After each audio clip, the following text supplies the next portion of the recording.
Yo, what's up mga ka-farmer? For today, I will be hunting watercress. Kasi wala kaming maulam na ibang gulay. Mostly halos strawberry kasi lahat ng pananim, kaya watercress lang ang available na libre, of course. Dito kami kumukuha before, but look, parang nalinisan na, nilinis na nila. Medyo masukal po ito, buwis buhay. Hindi naman. Ay, wali, I think nilinis nila. I'll try na bababa. Meron po kasi sa my garden, pero yung sa may sa may kanal, yung parang ganito rin, dinadaanan ng tubig.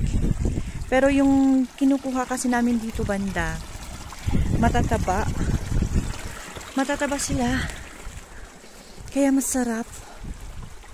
Pero ayun dito sana pero wala. That means nilinis. So I'll try to find something.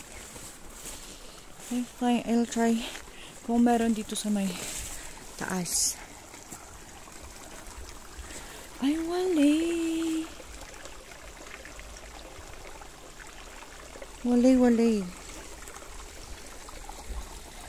Nakakatakot naman yun. You know? Parang buhok-buhok yung algae.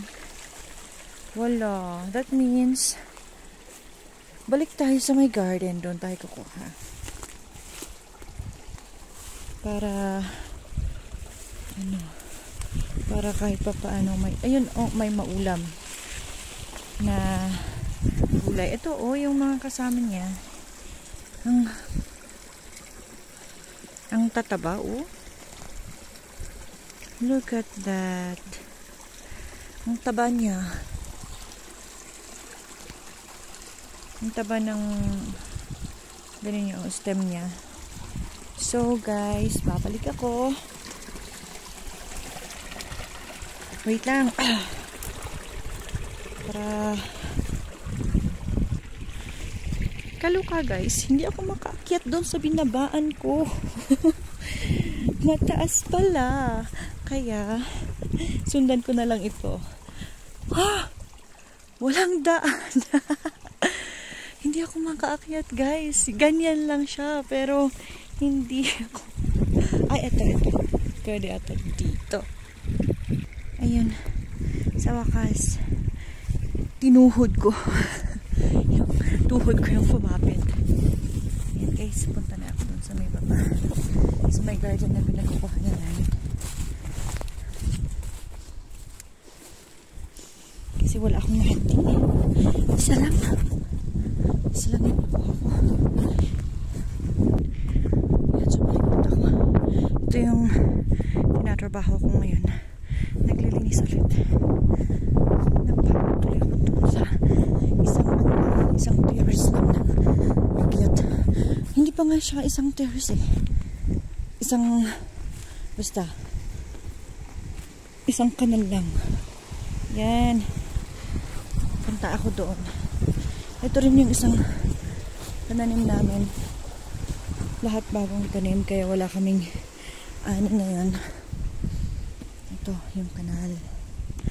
Meron kasi yung relief na galing sa DSWD. Maraming mga canned goods doon. Hindi naman good for the health kung laging canned goods na plain lang, diba? Kailangan din natin ng gulay paminsan-minsan. Tumubo sila dito. Ito yung mga kinukuha namin. Yan.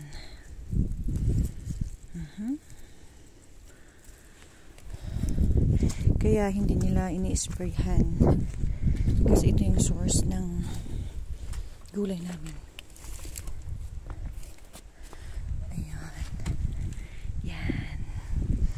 Diyan sa kanal ng strawberry.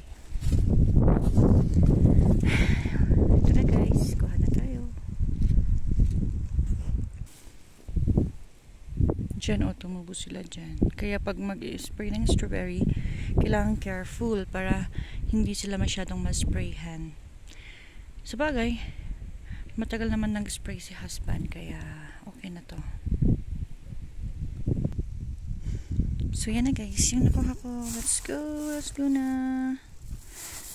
Pwede na tayong magluto.